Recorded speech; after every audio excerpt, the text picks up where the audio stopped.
welcome to the Purpose Over Profit podcast with Darren and Chris, where each week we discuss what it takes to live a life of purpose and profit and explore the lives of people trying to achieve just that. Welcome back to the Purpose Over Profit podcast. As always, I've got my co-host Chris Dowdell with me. How are you doing, Chris? Very well, thank you, Darren. Looking forward to learning a bit more about network marketing. Yeah, as Chris alluded to, we've got the fantastic Rachel Chan on the podcast this week. She is a business owner. She left a full-time job in finance, I believe, to move into the world of network marketing, and has been building her business with Arbonne for the last, how many years, Rachel? 8 years now. 8 years. I was going to take a stab at 8. But yeah, welcome to the podcast. How are you? I'm good, thank you. Excited to be interviewed. Yeah, I'll apologise up front for the listeners and yourself. I guess I am absolutely bunged up with hay fever today. So if you hear me sniffling, apologies. I'm going to be probably on mute for quite a bit of this, which might be quite a good thing. But yeah, as you know, Rachel, the title of the podcast is Purpose Over Profit. So what does that phrase strike for you? What does that bring up for you? I would say for me, purpose over profit in terms of business, and I guess anything, means like actually having a value-based reason for doing your business. And I'm a big believer that, yes, obviously, I'm not going to deny, every business owner wants their business to be profitable and successful in that respect. But I do think you have to have values and a strong reason why you're doing it, and a purpose essentially, in order to sustain that business, because I do think there's only so long you can go with wanting to create profit, and that's only going to take you so far. I truly believe in those that I think withstand the test of times and all the global economic changes and all the challenges that businesses bring, is because they have actual strong values in terms of why they build their business for themselves personally, but also in terms of what they believe maybe their service or product provides for people. So that's what purpose over profit definitely stands for me. That's a great kind of intro to the podcast as well. And I liked how you talked about values and how it instills in you as well. And I've read something, we're going to get into your background as well, but I read something previously that said that your mum was a nurse, is that right? Yes, yeah. You did a bit of social media stuff. Yeah, just a bit of research, but I've seen that. Chris is renowned for his research. Me, not so much. But No. I like that. But I'd seen it because I'm interested, because my mum was a nurse as well, and I've seen how hard, and it's probably comparable, but how hard they work. And my mum was night shift, my dad was day shift. And you've seen that how the work-life balance wasn't really fully there. And they were always tired, or they're always a little bit narky because they were trying to provide as much as they could. So I read there's that kind of synergy probably between the three of us actually around wanting to give that work-life balance better for yourself. And would you explain to our listeners, kind of before we get into your network marketing, how you've kind of your previous role, because Darren mentioned you had a previous graduate role that you moved into. Could you give our listeners a bit of an idea about that? Yeah, so like what you were saying, Chris, I grew up, my mum was a single parent and she was a nurse, and anyone who, works in the NHS, and especially being on her own, raising 3 children, I obviously am so grateful for my mum, because she instilled the work ethic that I have within me, and wanting to be financially independent out with anyone else, provide for my family, for myself, for my kids. So those values from a young age were very much instilled in me from her example. But also, I think the idea of, is that what I want for my future, was something, if I'm completely honest, from a young age, maybe as a young child, I started to think about, because I saw her burnt out and really struggling with the demands of work life and family life. And also there was never enough in terms of, she was stressed about money a lot, because I'm so grateful and proud of my mum, and if she ever listens to this, I never probably say this enough to her directly, but she gave us the best childhood lifestyle in terms of 3 kids on our own, nursing income, we had everything we needed and wanted. Yes, we didn't go on holidays abroad because she couldn't afford, but I just had a great childhood with great memories. But I, from a young age, thought, is that what I want, to be on that hamster wheel of working to live, living for the weekend? And she was constantly having to pull in, favours from whether it was her neighbours or, my papa, to help with childcare. So I I'm quite a stubbornly independent person. I think that comes from my mum. So I went through school and I then left school at 16 and I got the taste of, I worked for 2 years full time in a restaurant and actually ran that restaurant, which I absolutely loved. That, again, independence of like just the mechanics of like running a business. And I also got the taste for like having money and earning an income. However, again, where I live, it was very much like, if you want to get ahead in life, Rachel, you need to go get a good education, get a degree, that will get you a decent job. So I went back to college and university. I studied business management. What age were you at that point? Because obviously you've pretty much run a restaurant at 16 almost, which is fantastic. I went back to college, did an HND. I was about 17, 18 at this point. And I mean, I've worked from as early as I could. I used to do a thing called the Toffee Man sweetie round. So around my local village, I would go. Oh, is that where you get the boxes and you've got all the tablet? Oh, my friend used to do that for me. Oh wow, that's a blast from the past. I can't remember what age, but I was so young. So again, that's always kind of been instilled in me, that work ethic. Like, I love work and I'm not afraid of hard work. And that's where I think the conflict was with education, because I don't like, and this is where I think I was born to be self-employed and an entrepreneur, because I hate getting told what to do. So I hated being in a job where they were like, you have to show up at this time, you can only finish at this time, these are the days that you can take off, and it just didn't work for me. So anyway, I did my business management degree and I did really well at it, because I'm a big believer in, and I know within me, if I put my mind to something and I want to do it, I'll do it, and I'll usually do it well. So I did my degree. I got what's known as a distinction in Scotland, which I actually had no clue what it meant at the time. Apparently it's you get good marks. And then was in my graduate role for probably only about 6 months, and I was like, is this it? And on paper it sounded great, Chris, because it was Monday to Friday, 8 till 4, so great hours, weekends off. I got a bonus. It was actually the motor industry I worked in, and what's known as the customer relationship management sort of part of the dealership. And my role was people, and I know that I'm a people person and I thrive on relationship building, so that was really my role. So I enjoyed that, but there was not really any scope for growth, and I was living for the weekend. And again, like I said, within about 6 months, I thought, at 21 years old, is this it for the next however many years of my life? I didn't feel challenged in the role, and I just thought there must be more to life than this.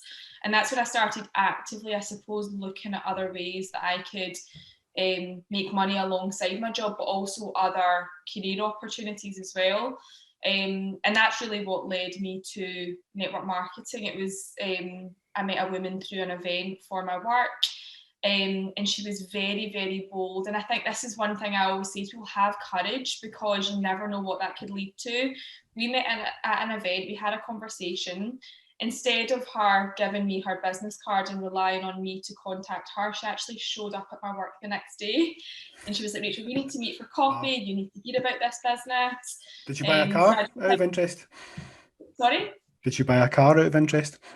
She did not. She No. had a Mini in the dealership that I worked in, so her excuse to come in was she said she needed her Mini service, but I think she was just coming in to speak to me. But she was she had so much persistence, because it took her months of trying to speak to me about this for me to eventually sit down and hear her out. And again, if you look at any successful person, like when I look at success stories, like, I'm maybe going to get this wrong, is it the founder of like KFC and McDonald's? I'm sure there's a program on it. Yeah, the Colonel. I think he went door to door with his chicken trying to sell that recipe, and got its door slammed in his face, I think thousands of times maybe.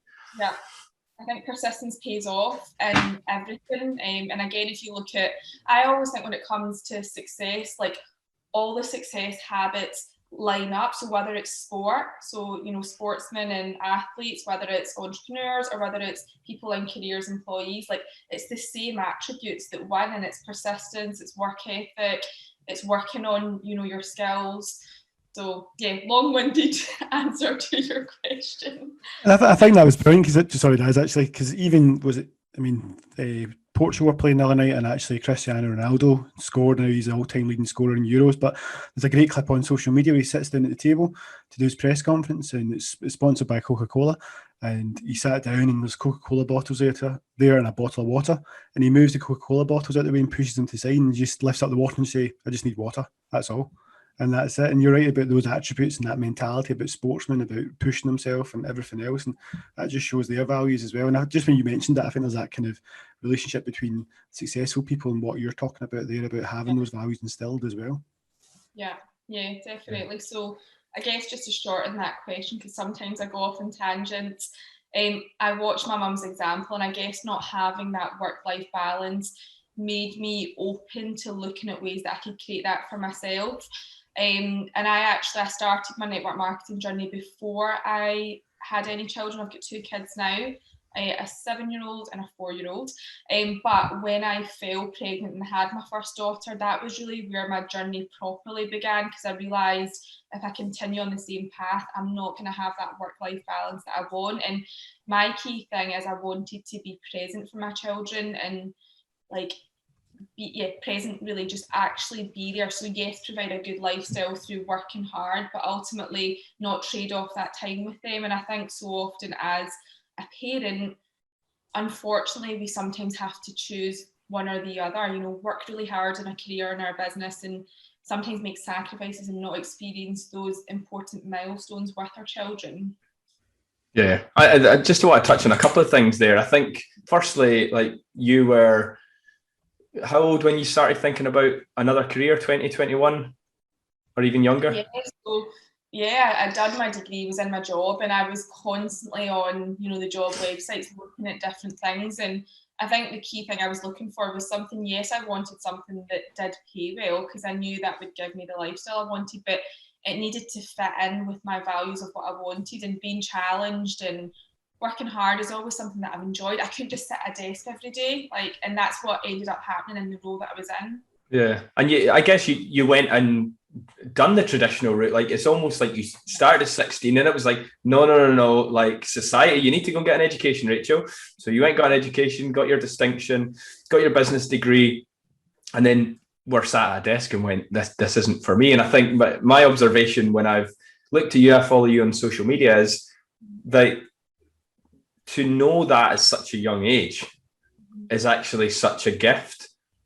For me, it probably took me to become a dad to really start to figure some of that stuff out and ask those questions and say, really, where do I want to be? And the second point, I guess, that leads me to is, do you think that becoming a mum, you mentioned there's 2 ways to look at it. You can use kids as a reason for holding you back to go and do things, like I've got to choose my career.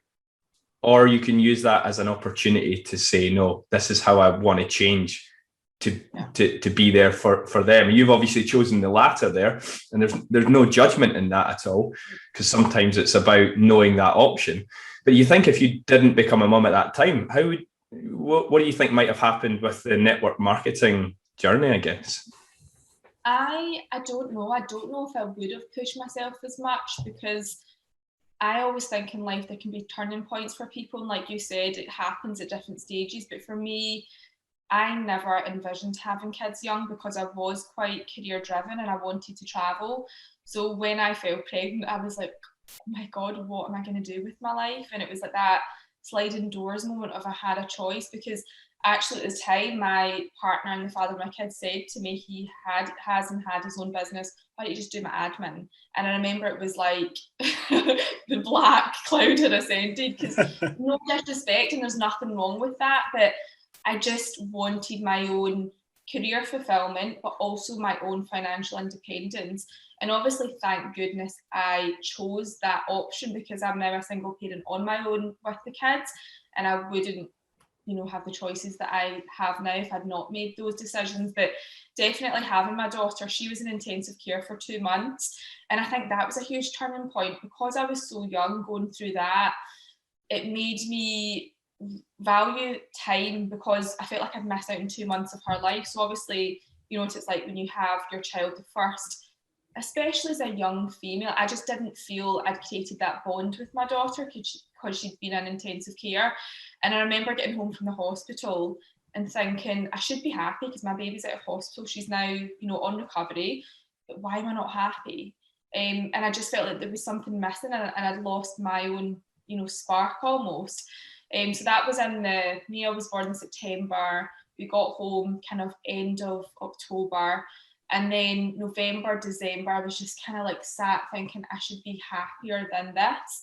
And it was actually at this point I had been running my network marketing business a bit more like a hobby, and I was a customer using the products, never actually. I think I would say probably, I don't know if this is the right statistic, but 70 to 80% of people who get into network marketing become almost just consumers and maybe share a few products. I did that for the first year, had Mia, huge turning point. And the January 2014 was when I just made the decision, and I would say from there I've never looked back. So yeah, I definitely think there's been a few key turning points in my business journey where things have happened in my personal life where I've been driven to run towards my goals. I would say for me, I'm quite a pain-driven person, and what I mean by that, the pain of not doing it and staying where I am drives me to move. Whereas sometimes I have to reassess my goals where I get too comfortable. I need to think, right, where's the pain? If I don't do that, what's the outcome? I love the fact you're using pain as an example to push you forward as well. And I've got a note here as well that when you left and you were like £13,000 in debt as well. So, I mean, it's not all rosy. It's not just the fact you have a child and you decide to make that decision. You've got a financial burden as well, where it's a lot easier for people to sit and decide they'll just wait it out and actually just work in their job and pay off their debt as well. But you made that commitment. And the fact that your daughter's been in intensive care and you want to have that bond just shows you were the autonomy you wanted to have your own business, just set you up. And it sounds like those principles were instilled very early doors, which is fantastic as well. Yeah, definitely. And I think it's important for people to know that. I did not come into the business that I have now. I'm from a small town, very small town, single parent household. I was in a lot of debt. I didn't have a big network. I had no influence whatsoever because I was a young, girl. I had no business experience, no experience in the health and wellness industry, which is the industry my business is in. So I wasn't the poster child to be successful. And over the years, I've spoke at different, business events and obviously company focus events for the company that I'm partnered with. And that's something I think that I love sharing so that people can see it doesn't matter who you are, where you're from. If you're willing to do the work and grow as a person, learn the skills and ultimately grow your network, then I believe you can get to where you want to be. And I think for me, I've always said, I'm not the most organised or meticulous person. My timekeeping, the fact that I was on time today is great. I'm working on that. However, what I've lacked in those areas over the years, I've made up in work ethic. And I think what's perfect for this podcast, I believe I built my business with genuine authenticity and heart. I genuinely believe in what I do. And I think for any business owner, if you believe in what you're doing, what you're providing, what your service or product is, and if you genuinely care about the connections that you make, you will get far. Whereas if you're hungry for success and only money, I just don't like in any industry, the kind of sharks where they're just out to win for themselves. And that will get them so far, but eventually people will start to see them for who they are. And I just think long term, how can that feel good if that's your mentality where you're willing to kick people out the way to get to where you want to be? Yeah, there's a quote in there, I can't remember who said it, but just as you're talking there, it springs to mind around help enough people get what they want and you'll get everything that you want. And there is something in that in terms of coming from a place of servitude and coming from a place of how can I help and be of service to others without being, subservient to them. Yeah. But actually, how can I help people? And coming from that point of view, ultimately, if you're of service to people, often that brings money as well, because people are happy to pay for people to help them solve problems within their life. So I want to, before we get into, I guess, the specifics on how you've grown your business, for anyone that doesn't know, I guess, about network marketing, could you give just a quick view of what network marketing is in layman's terms? And yeah, I guess a bit about Arbonne specifically, which is... as you've mentioned, that's the company you've been with for 8 years. So network marketing, essentially, the funny thing is 8 years ago, it wasn't as commonly known as it is now. It's very much more commonly known now.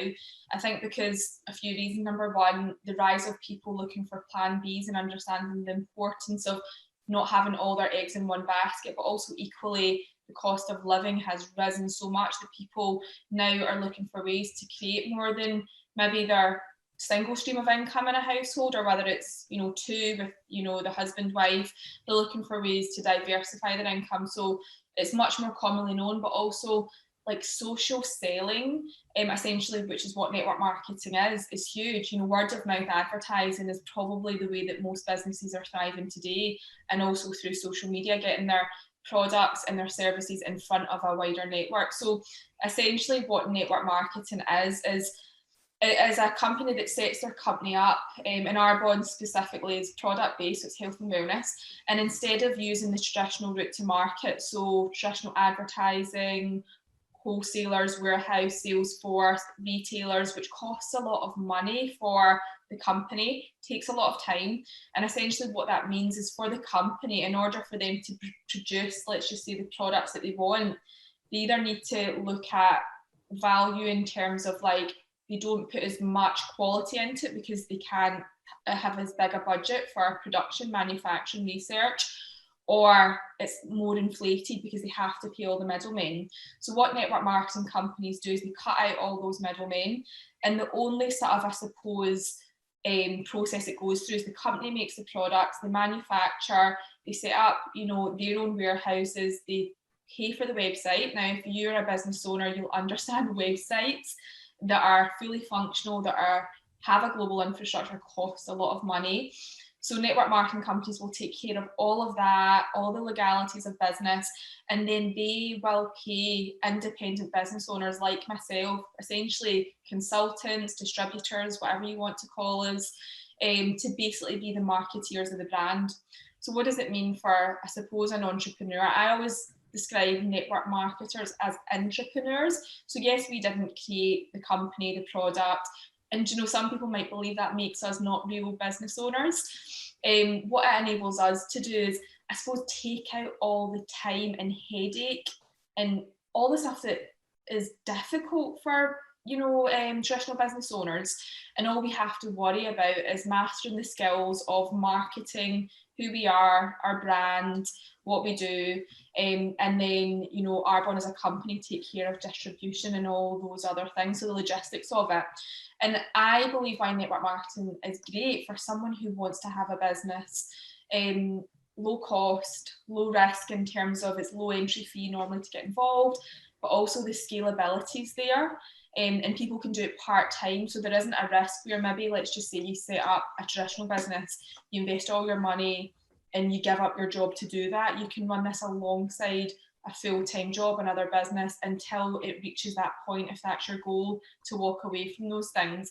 And that's very much the way that I coach people who join my team. Like, this isn't the be all and end all, this is simply an addition, and it can support you towards your goals. And just to quickly touch on that, I think the thing that I've learned over the years of doing this is not everybody wants to do it like me. So I've built to the top level of success in my company, but some people just want to enjoy the products, the personal development community, and earn a little extra money. And I think the mistakes I've made over the years is believing everybody wanted what I wanted, and almost maybe coaching people in a way that they didn't want because they just want it to be a sideline. So that essentially is what network marketing is. And I think with Arbonne, because obviously when you come on to that, and that's what you talked about that, and I love the kind of concept of it, because Arbonne, for anyone who doesn't know, I mean, they do these vegan friendly products. They've done all this stuff. They were leaders in the industry for so long, and now people are starting to play catch up and starting to do that as well. And that's where the kind of brand models change. So the way brands used to work, where brands used to create a product, and then the product would attract the customers, and then it'd be that kind of cycle, and then they build the brand. But now what they've done is, if you look at like Arbonne or Apple and even Netflix, basically the business creates a customer base, and then the customer drives the brand, and then the brand drives the product, and then that's how you get that kind of cycle. So you've got that kind of nailed in there, where you talk about removing the retail aspect, removing the advertising. You're building it on that trust and awareness of that tribe and that following. to create that kind of Arbonne group. And that's where a successful brand really does shine through. And I think that's where it's a successful model about Arbonne. And if I'm honest, I don't know enough about Arbonne to go into it. So it'd be good to kind of understand what Arbonne does and what kind of products it does and how it helps people as well. Yeah. So I'd say what makes us stand out maybe from different other companies in our field is, and I can't speak because I've actually never, there's a couple of other network marketing companies that I've bought products from, but I don't have a massive knowledge. But I'd say, I suppose what we see our brand philosophies are. So today, health and wellness is huge. It's never been bigger. People are starting to understand the importance of like healthy living from the inside and out. And what I mean by that is Arbonne, our real mission is promoting what we call the mind, body, skin, and also gut connection. And if you look at any experts, whether it's in nutrition, wellness, healthy living, and also a lot of people in the medical field are now moving towards this movement of prevention's better than cure. And what I mean by that, when it comes to like ultimate health and well-being, it's about making choices on a day-to-day basis that promote healthy living from the inside out. So Arbonne's products cater to, we've got over 500 now. It's skincare, nutrition, beauty, and then overall wellness. And it's all about teaching people how they can incorporate these products to promote a healthier lifestyle. So whether that's through using our supplements alongside, good daily food choices. And that's one thing that I'm really passionate about pointing out. Like, we're not a nutrition brand where we're saying take supplements to replace food. These are to help support a healthy lifestyle. So we were speaking about this before the podcast started with my cup. So I've got my energy fizz sticks, but anyone who knows me, I'm like, if you're my friend, you will be trying fizz sticks. So if you come to times, I don't have tea or coffee, it's fizz sticks. And the reason I started taking them is I was very much a 3 to 5 cups of coffee a day in order to get through the day. And what that was doing, it was spiking my blood sugar. Coffee's quite acidic to the body. It was meaning I was then making poorer choices when it came to food as well, because of those spikes in blood sugar. So now, like, I'm such an advocate for the products because honestly, today they've supported me in achieving the things that I've achieved in my business, from just having more energy, feeling better. What it's like, see when you feel on fire, it's because you're making good food choices, having enough sleep, like you feel good. It's even like, say you were to go to, let's just say, a business meeting and you potentially, this person, you're pitching to them why they should, use your business. See if you went on a day that you felt sluggish because you had really bad food the night before, really bad breakfast, you had 2 cups of coffee, so you're feeling a bit like all over the place, like you're probably not going to perform at your best. Whereas if you are eating well, eating nutrient-dense food, taking good supplements, you've used your skincare, you feel great, your skin is glowing, you're going to show up and you're going to want to do business. So where I think Arbonne is great is right now people are craving that, especially in the last, I would say, year and a half. With everything we've lived through, we've understood the importance of health as wealth, investing in ourselves. And for some, let's just say women, it might be a good skincare regime, or good makeup, or it might be a healthy living program, or using good supplements. Like, different things for different people. But ultimately, what Arbonne stands for, I believe, is health looks different on each person. And what I like to help people do is to support them to feel their best, and whether that's to show up as a great mum or dad for their kids, or whether it's to achieve success in their career or fitness journey, or whatever it might be. And then I think the fact that we're vegan, plant-based, gluten-free, and we don't have any chemicals or artificial ingredients in our products, that's a huge thing today, because the awareness of what you put on your skin, which ultimately goes into all your other parts of your body, is massive. And I just think, honestly, like, I'm so passionate about this. Whether people choose Arbonne, like, just start to look at your lifestyle and think, what are small changes I can make? Is it walking? Is it drinking more water, getting more sleep, taking a supplement every day to increase your nutritional intake? Because, like, who I am today, I'm 30 on Friday. I was gonna say I didn't know if it just happened your birthday or whether it was in the future, but yeah. Congratulations. Yeah. And I feel like my youngest is wild, and I'm on the go constantly. I train at the gym 5 days a week, but I feel like I feel good in myself and in my mind and in my body, and 100%. It's not just because I use Arbonne's products. That's a huge part of it, and I think it's the lifestyle changes I've made as a part of my business journey, and being surrounded by people who are interested in those things. Like, you've probably heard this before, I'm sure, you're a byproduct of the average of the 5 people you're around. And what I love about being part of Arbonne is the community of people that have encouraged me to level up in health, mindset, you know, skill set, heart set, like just being around like-minded people who are further on than you. And you just think, like, there's so many different people in Arbonne, and not everybody I, you know, resonate with, but there's, over the course of my journey, there's been certain people that have inspired me, and I'm like, oh, I want to be more like them.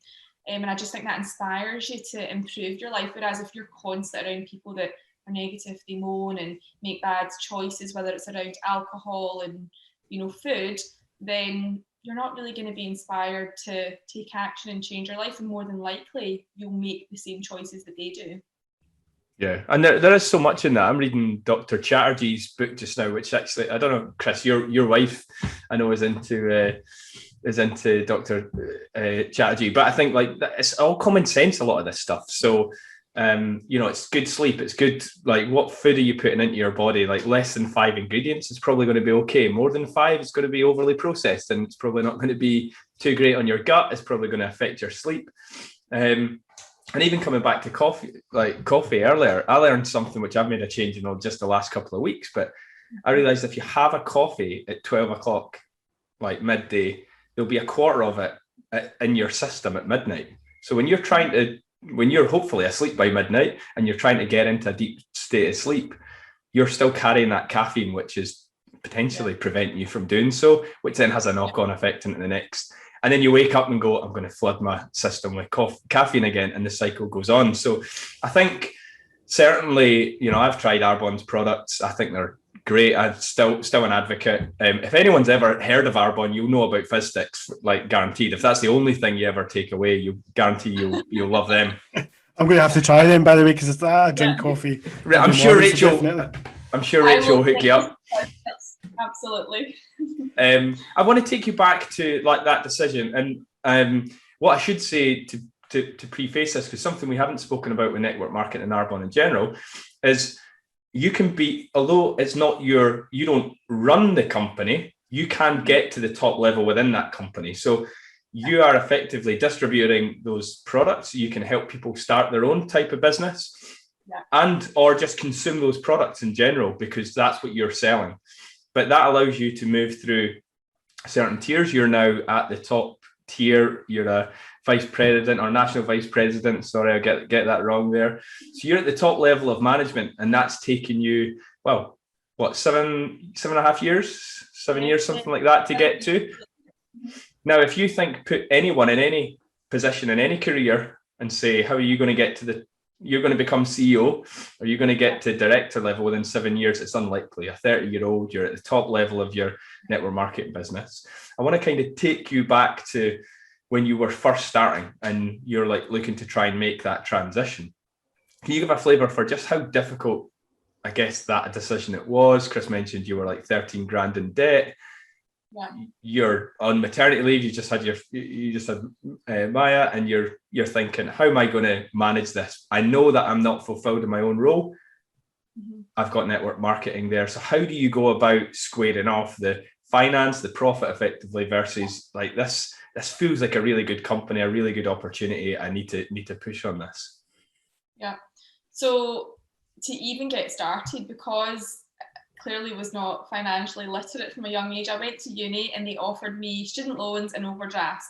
And this is one thing, they don't educate you on how are you going to pay it off at the end. So I maxed out 3 overdrafts, took out the student loans, and at the end of it had my graduate income and was like, wow, that's not really even enough to pay my rent, pay my bills, my car, and all that debt. And that's why, you know, I suppose I had 2 choices. I could slowly but surely work my way through that, and I suppose cut my cost of living by living more within my means.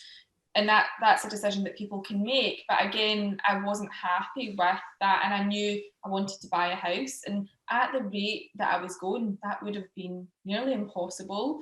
So that's why I decided to, although it was going to cost me more money to actually start a business and start with Arbonne, I just thought, I've invested money into things that will never give me a return. Holidays to Ibiza every year I managed, nights out, things that never give me a kickback. And I think that's one thing, like, network marketing is obviously a lot more low cost compared to a traditional business. On average, they say traditional businesses 30 grand to set up.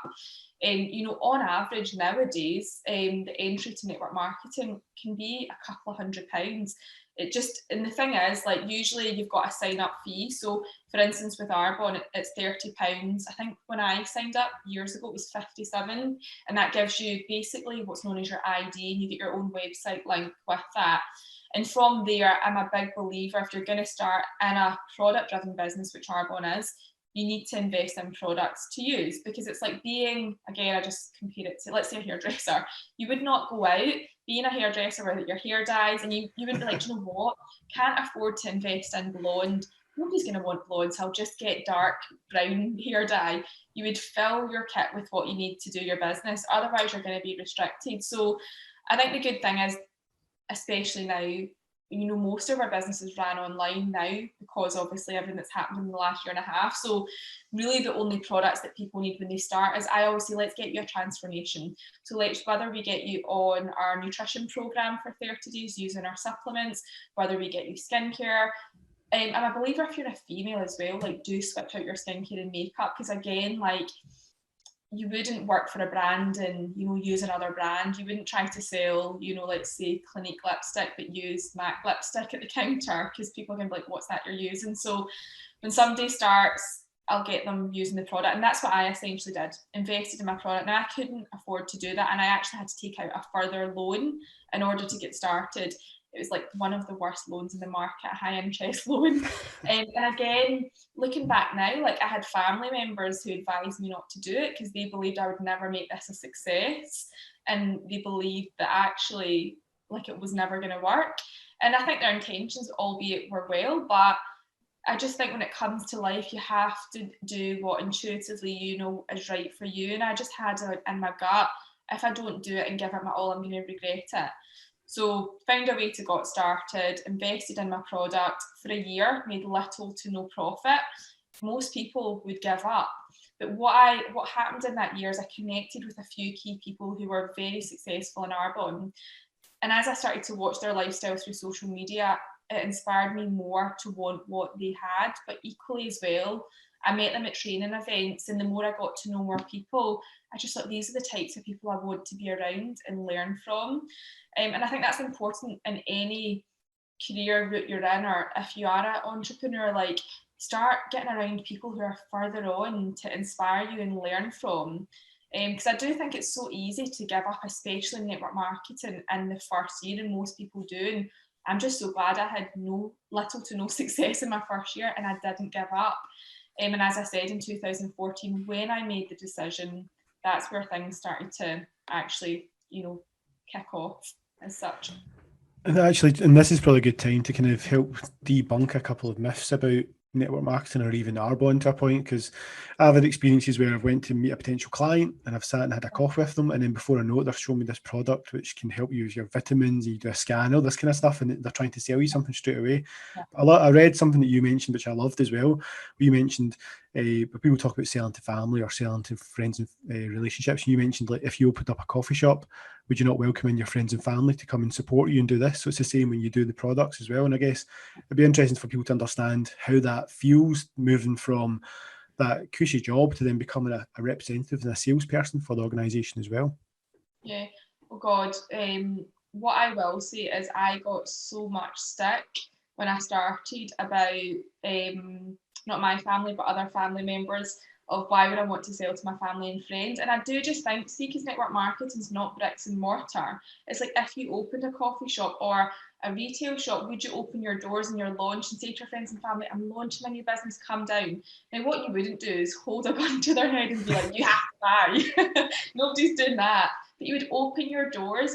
and you would maybe appreciate if they looked at your shop as opposed to another corporation.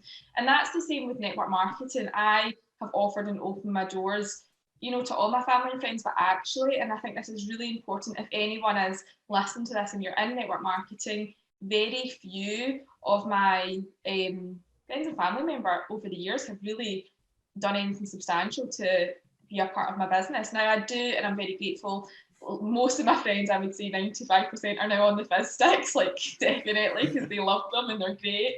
And over the years I've bought things. My mum's been a massive support, but it's just, I suppose, again, if you're a hairdresser, you don't rely on your family and friends to make that a success. You have to build your network out with, and it's the same with network marketing. And that's essentially what I've done. I'm very grateful for all my friends and family over the years and now who continue to support my business, but it's not built me the business that I have now. I've had to grow my arms and my reach beyond that.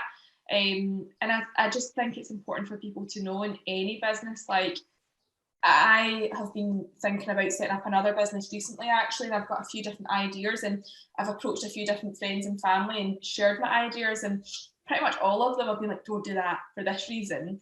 And I think that is part and parcel of entrepreneurship. You'll have people that have opinions of why you shouldn't do something.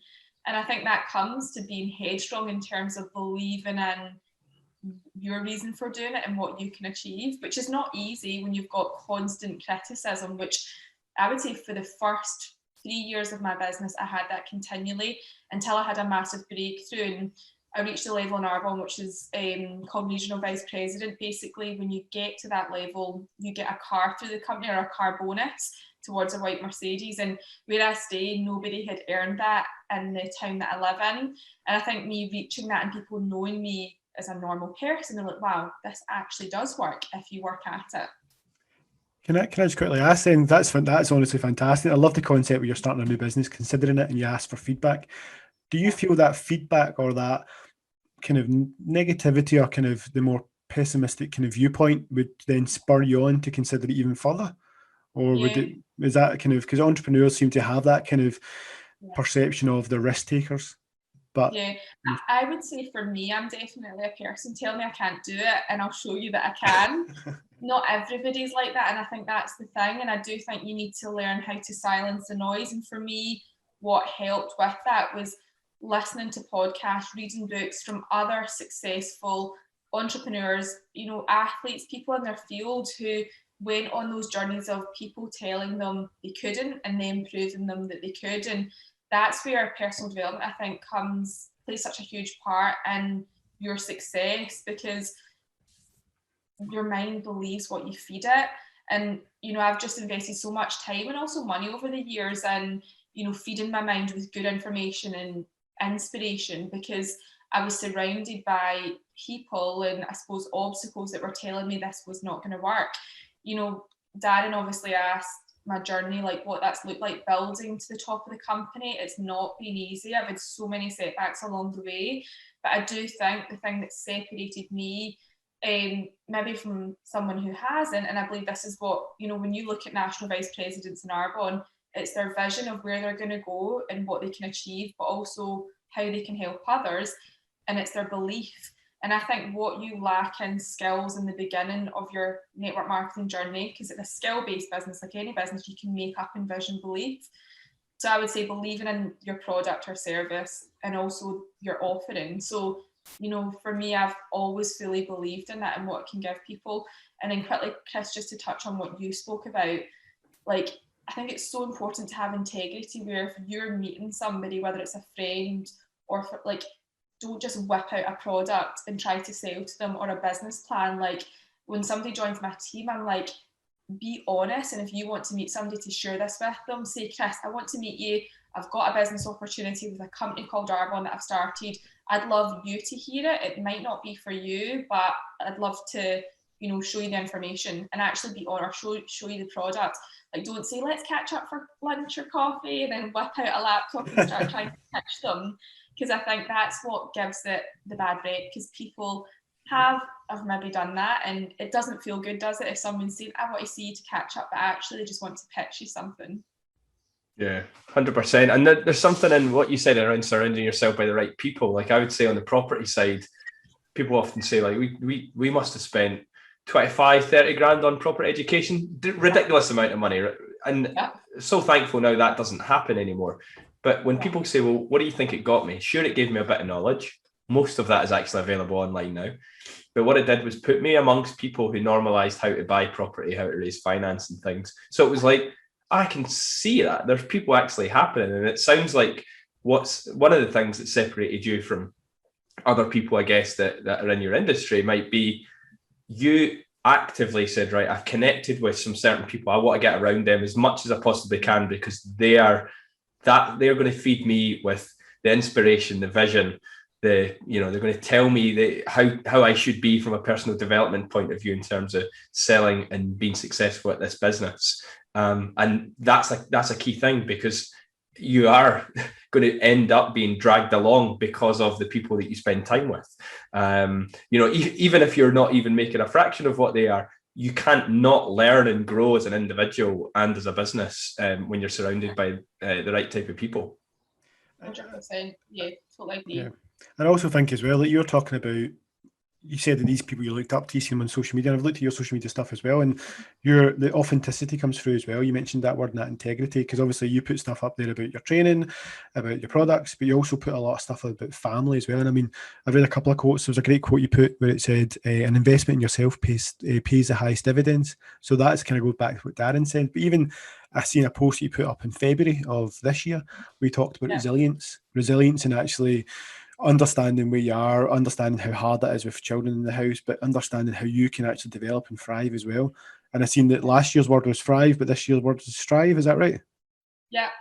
No, so last year's word, this year's word strive, because I think, I've been really honest with people. Like, obviously we've lived through a global pandemic, and I've had a lot of personal changes in my life in the last year and a half, and it's not been easy. And social media, it's an interesting thing, because I have a lot of friends now that I've met in the last sort of year and a half, and even friends outside of Arbonne that maybe don't understand, like, social media is it's a lifestyle business that I built. So it's not just, I can promote my business continually. People follow me for the lifestyle aspect. And I always like to be really as real as I can on social media without like being like a car crash, the people that are like, oh, why are they posting that? Like, stop sharing all your personal stuff on social media. But I think part of my business is sharing all parts of me. So that's, juggling mum life and business life and home life and all the challenges that we have had to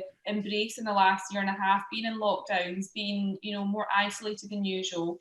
And I've wanted over the last year and a half to share my journey as authentically as I can. And it's funny, social media is such a funny thing, because sometimes I get this head, like, almost debate with myself, because I'm obviously really into my fitness. And I remember during the last lockdown there, so I converted my garage into a gym and I was training regularly.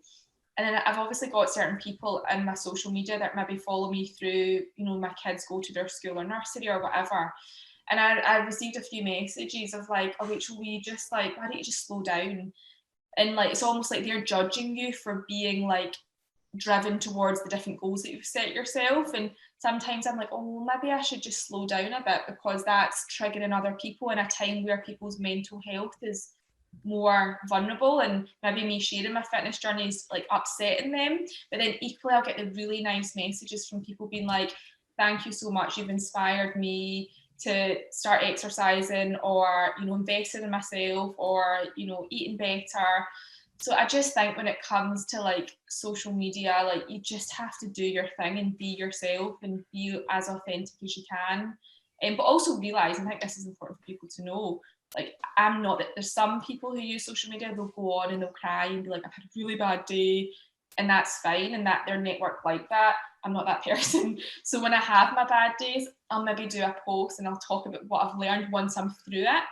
And I maybe be a bit quieter on social media on the day. So remembering social media is a highlight reel, and we put out the best stuff. So again, if somebody's in a place where they feel I'm not where I want to be, just know, not everybody shares everything online, and it's a process of like where they are, if that makes sense.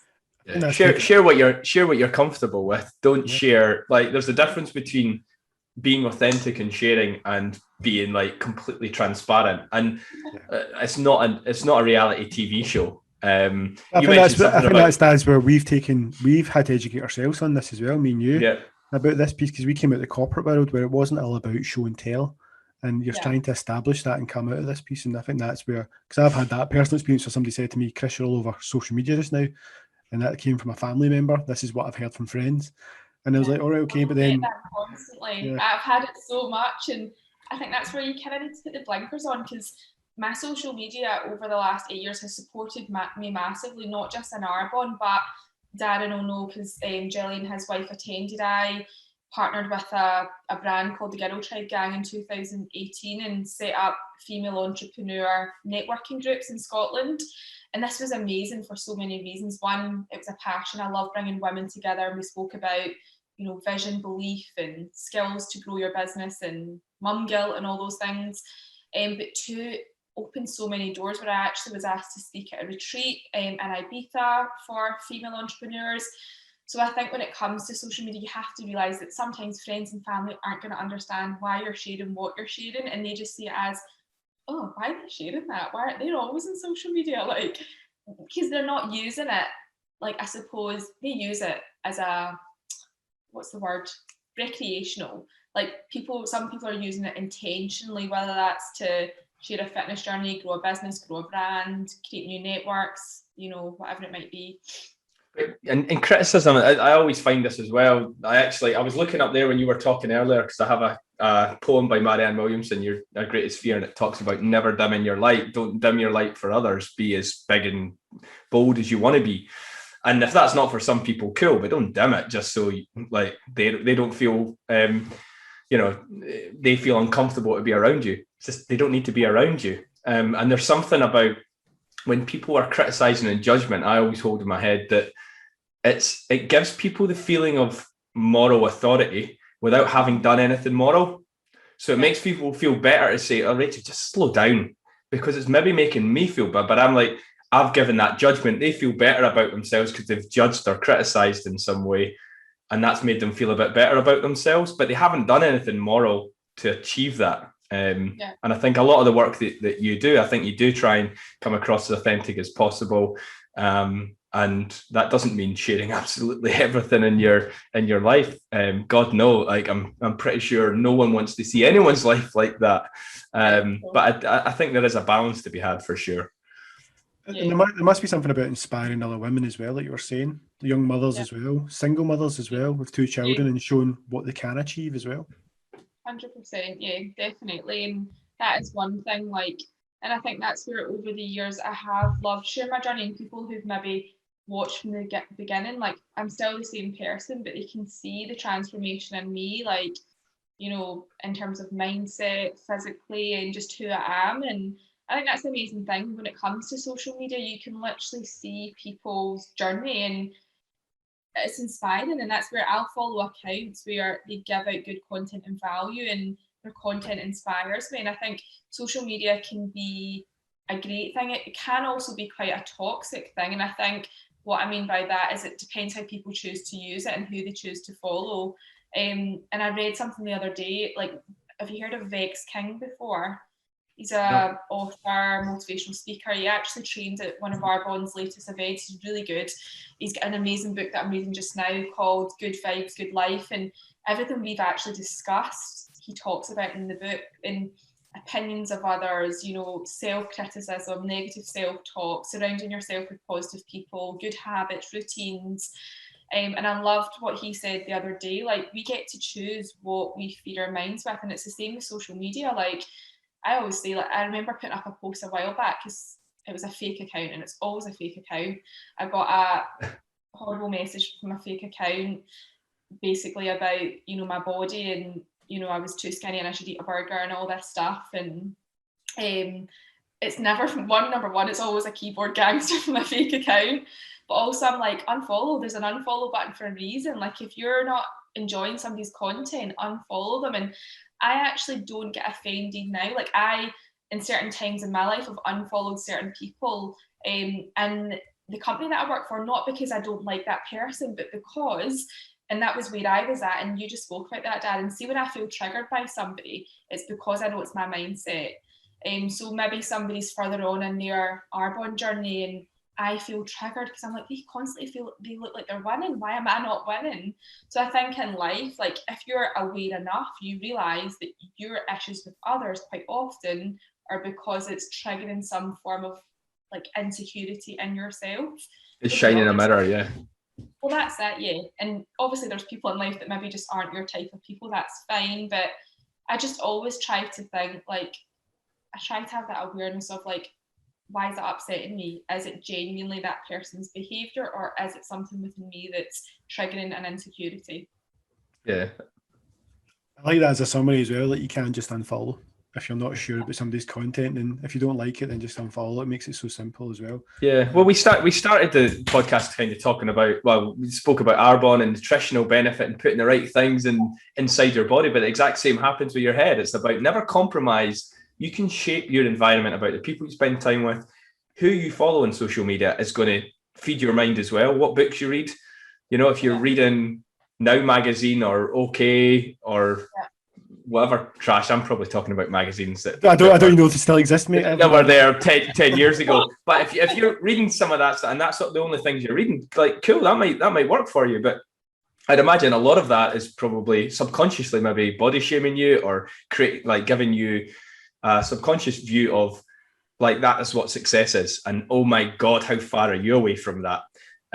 So yeah, like you should be thinking about eating, you know, greens and the right stuff that's going into your mouth, the same way that you're putting either through your eyes or your ears as well. Feed your minds and bodies with good information. And actually, I love what you said there, because I always say this, like, success and healthy living looks different on each person, and it's not defining your level of success or your healthy lifestyle based on others. Like, not everybody like me wants to train and lift weights, but for me, that's what healthy living feels to me. But equally, it's not about a size, it's not about a shape, it's about you just feeling good in your mind and body. And then I think when it comes to success, like, people have different levels of success. And I think that's important as well, as we see other people's success, like, just not defining that as yours. Like, for me now, in the last, I would probably say 6 months, I've really started to reevaluate what success means to me. And it's been a bit of a journey, because I'll be honest, when I started my Arbonne journey, it was about the paychecks and it was about the stuff that I could buy. And I remember buying my first designer bag when I went to one of the conferences in Las Vegas and just being like, this is great. And don't get me wrong, whilst now, like, I'm not saying I'll never buy a designer bag or a designer something, but these things aren't important to me anymore the way they used to be. And I think I learned that when I became a single parent and I was renting a house, and, you know, all the things that I suppose had made what I thought me successful were taken away. And it was kind of humbling, because I was like, actually, I realised I don't need those things anymore. They're not important. And also, being in a lockdown and not being able to travel, the fancy holidays, you know, the fancy house, I'm like, these things aren't actually important. And I learned, for me, success is just feeling fulfilled in my life and actually spending time with people that I love. And, you know, now going forward, I'm like, I'm not willing to sacrifice or trade off those values in order to achieve success. And I do think I've said this to my team and anyone I work with just now, I think the pandemic has had a huge awakening in a lot of people of what's actually important. And, you know, things and material items, like, you could have these in abundance and actually be a really unhappy person. And that's one thing I've saw and I've learned. So that goes back to your purpose piece, which I find fantastic. I mean, I've got a big Sharpie note. I've got so many notes here, but I have a big Sharpie note, which is health is wealth. I love that as well from earlier on. That can help sum up that, like you were saying, Darren. It doesn't about your mindset, it can be in your body. Health is wealth. I think that's fantastic. And success, you're absolutely right. Like, success isn't, I think there's an maturity to that. You know, I don't say this, not necessarily age, but there is a maturity to that, an experience born out of trying different things, but always staying true to what is the thing that's success for me. Forget about what everyone else is doing. So yeah, 100% with that. I'm conscious of time. I think we could rattle on for hours here, Rachel, but I'm conscious of time. In terms of thinking about where your business is going and what you've said you're spending a bit more time thinking about your own, like, what success means to you. Something I've always thought about with network marketing is retirement, you'd normally, a typical job, you would go work at it for 50, 60 years and then maybe get a watch or a pen and have a nice retirement. What does that look like for you? What are the years to come? You're only 30, you're years away from retirement potentially, but what does that look like for you? Where do you see success now? Where are you aiming towards? It's funny because that is something I have been thinking about a lot, because so last year was when I promoted to what's known as National Vice President. And I think the amazing thing was, in that time, I also helped someone else in my organisation get to that level. And I always thought when I started my Arbonne journey, when I get to National Vice President, that'll be me. I'll arrive and I'll go sit in my beach lounger and sipping cocktails, and that's me. But what I quickly realised, every new level of growth there's new levels, there's so much more still to come. So I feel like I'm nowhere near where I want to be in my business and my own growth. And I just feel like as you level up, you realise there's so much more to go. So for me now, continuing to grow my business, continuing to share the benefits of what I do with more people, the products and the opportunity, helping more people achieve the things that they want. And that's one thing that I'm really passionate about today, is actually helping people create more of the things they want in their life, and that will look different for each person. So yeah, I guess for me, that's what the future years look, continuing to share Arbonne, run my business. I also feel now in a place where, so for me, my goal was ultimate kind of work-life balance, to be present with my kids. My kids are now both in full-time education. So I feel in a place in my life where I've got more scope to do something else. I left my full-time career as soon as I was able to be a stay-at-home mum and run Arbonne alongside that. But I feel I've got the capacity now to do something else. I just don't know what my calling is. So I'm kind of right now in a place where I'm looking at my different options, what I want to do. So I just feel it's a nice place to be in, where I've moved into a new home with my girls, and it's starting to reset my goals of what I want for the future, not just financially, but also other things that I want to achieve and do. So I feel in a place where I'm open to opportunity, if that makes sense, and continuing to run my business alongside that. I think that's quite it's quite good to hear that. And you mentioned, obviously you had quite a challenging time in the last couple of years anyway, but in terms of even just coming through that transition and speaking to you today, you can just see, and through your social media as well, that you feel like you're in, or you seem in a really, really good place. But I think I recognise my eldest is going to school after the summer, and I recognise there is something about that transition that creates a bit more space and a bit more time and opportunity, which it's great that you're kind of saying it with a smile, that you're like, I'm open to opportunity almost. It's like there's no defined goal, I've got to do X, Y, Z, but you're actually kind of open to what that might look like in the future. What an amazing opportunity to give yourself, basically, to have that time freedom to be able to look at other opportunities. No, definitely. Someone actually said to me, you're not dreading turning 30. How do you feel?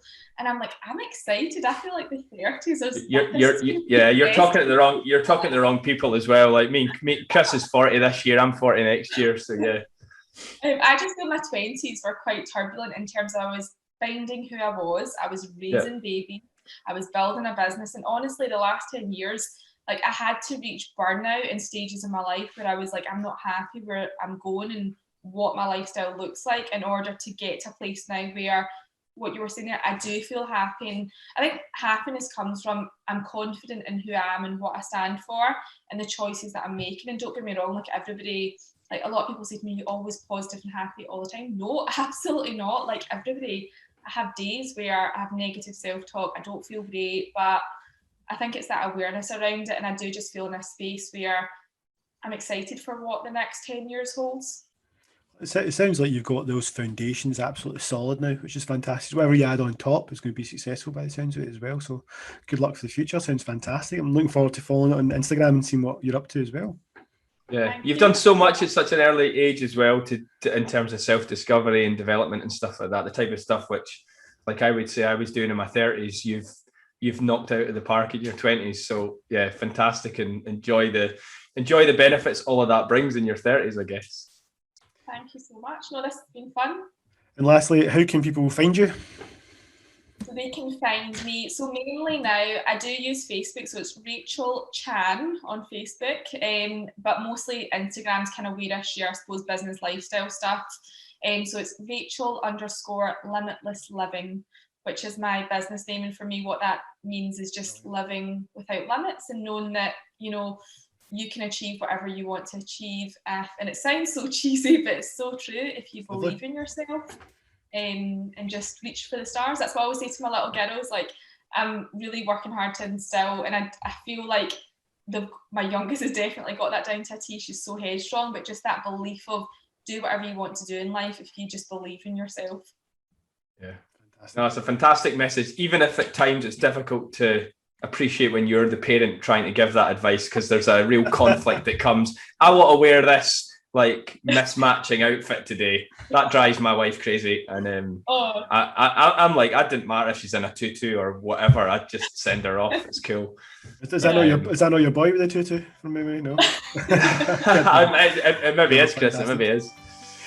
But yeah, it's been fantastic talking to you, Rachel. Thank you so much. Lovely meeting you, Rachel. Thank you. As always, thank you so much for listening to the Pop Pod this week. If you'd like to leave a review or share the podcast with others, then that'd be awesome. You'll find us on Instagram at the Pop Pod, and on Facebook we have a community group called Purpose to Progress that anyone can join. And we'll be back every Monday with a new episode, but until then, stay on purpose and we'll see you next week.